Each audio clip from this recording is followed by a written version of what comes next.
Interview, अगर आपने masters of science in nursing MSN में एडमिशन लेना है तो आपका इंटरव्यू भी क्लियर होना चाहिए। इंटरव्यू के अच्छे खासे मार्क्स होते हैं टेस्ट के बाद। तो इंटरव्यू में बेसिकली जाते साथ वो लोग आपसे कहते हैं कि अपना इंट्रोडक्शन करवाएं। अब चूंकि एक प्रोफेशनल लैंग्वेज हमारी इंग्लिश आ जाती है तो मेरे ख्याल से आई रियली थिंक कि अगर आप इंग्लिश में अपना इंट्रोडक्शन देते हो तो आपको एक पॉजिटिव पॉइंट मिल जाता है कि देसी पीपल हम लोग अप्रिशिएट करते हैं कि अगर कोई ये एक स्किल माना जाता है कि आप अच्छे से फ्लुएंटली इंग्लिश बोल लेते हो। तो मैं हमेशा कोशिश करती हूँ कि आप इंग्लिश में अपना इंट्रोडक्शन दो और अपना बेसिक ज़्यादा लंबी चौड़ी कहानियाँ नहीं सुनाएं, लेकिन बेसिक अपने कॉलेज का नेम, आपका सिटी, आपकी एजुकेशन, मेन चीज़ अगर कोई आपने अचीवमेंट किया है तो वो आप डिस्कस कर सकते हैं अपनी।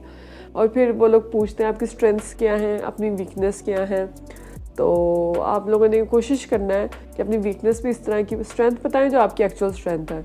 जिससे मुझसे पीफ वालों ने पूछा था जब मैं एंकलेक्स का देने गई थी कि आपकी स्ट्रेंथ क्या है, तो मैंने उन्हें कहा था कि मैं एम्पैथी और ऑनेस्टी और अकाउंटेबिलिटी इन चीज़ों में बिलीव करती हूँ कि आप ऑनेस्ट अपने काम के साथ, पेशेंट के साथ, एट द सेम टाइम अपने डिपार्टमेंट के साथ, तो इन चीज़ों में बैलेंस मेंटेन रखते हैं।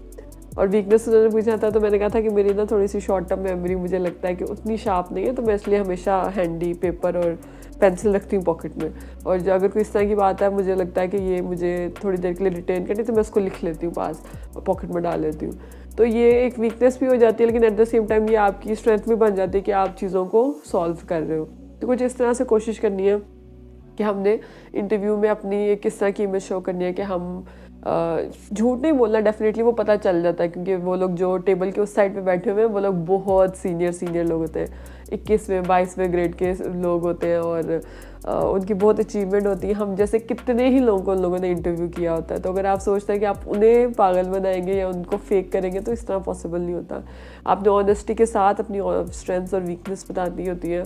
फिर वो गोल्स वगैरह पूछते हैं, रिसर्च का पूछते हैं, खुद की है, करवाई है किसी से, तो वो आपने बताना होता है कि किस तरह का क्या सीन है।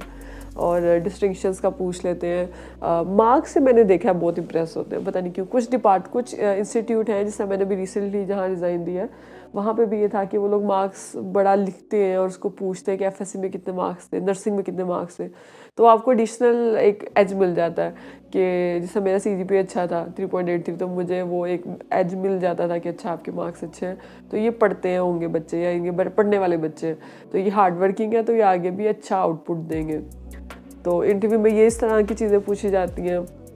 और बस वो बेसिकली देखते हैं आप प्रोफेशनल हो, आपका बिहेवियर किस तरह, माइंडसेट किस तरह का है। तो इस तरह की चीज़ें कोई इंटरव्यू आई वुडंट से बहुत मुश्किल होता है।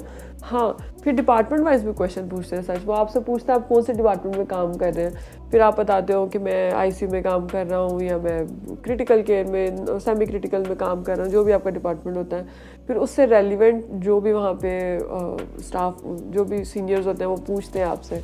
अब मैंने अपनी यूट्यूब वीडियो में शेयर किए हुए हैं जो इंटरव्यू में मुझसे क्वेश्चन पूछे थे पीफ वालों ने, शिफा में शायद, और जो जिन भी सेक्टर्स में मैंने अभी तक काम किया, तो उसमें वो लोग पूछते हैं कि अच्छा इसका बताएं, टेलीमेट्री क्या होती है, कार्डियक में पूछा तो पेसमेकर का पूछ लेंगे, शॉक्स का पूछ लेंगे, डी सिंक्रोनाइज, मतलब जो भी आपने डिपार्टमेंट में काम किया उसका कुछ ना कुछ मेन चीज़ें देख के जानी है आपने, तो वो भी आपसे पूछी जा सकती हैं।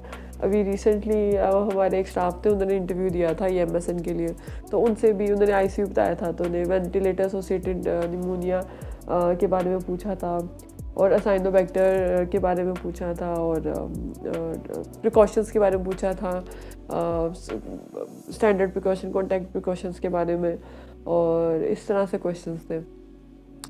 तो अगर आपका टेस्ट क्लियर हो जाता है, फिर आप इंटरव्यू भी क्लियर करते हैं, फिर बाद में आपका वो मार्क्स कैलकुलेट करते हैं कि अब आप masters of science in nursing के लिए एलिजिबल हैं या नहीं।